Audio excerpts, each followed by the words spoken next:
VFW Post 328 in Stoughton is hoping to figure out who did this to its Air Force plane. Now, the plane usually points up to the sky, but you can see in this video that it's been knocked over, now pointing toward the ground. New at 10, Grace Hodak has you covered on what the Post commander says it's going to take to fix the aircraft and why it's so important that they do so.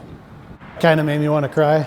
Rob Drugsvold is the commander of VFW Post 328 in Stoughton. He was inside when a semi-truck crashed into the aircraft that's displayed outside and drove off Monday night. It flipped it, it spun it, 15 feet to the south. The plane, which usually looks like this, now looks like this. A smashed fuel tank and wing, and the nose of the aircraft no longer pointing to the sky, but pointing to the ground. It's going to be a nightmare to get this thing back to the way it looked before. He tells me he doesn't know how much it's going to cost to get the airplane from the ground back up into the air, but he says what he does know is that it's going to take a huge effort and probably a long time. We have to have the appropriate people come out that know how to fix this.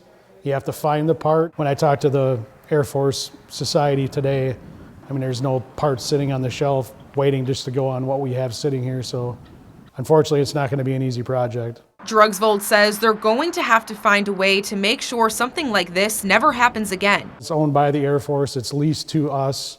We don't pay to have it here, but it's just kind of to memorialize the old Air Force plane on our property. To memorialize the old Air Force plane and the local man who once flew it. The unique part about it is Don Wallin, who's the owner of Stoughton Trailers here in Stoughton, actually flew this plane. It's such an iconic piece to have, in Stoughton, just because Don himself flew the plane.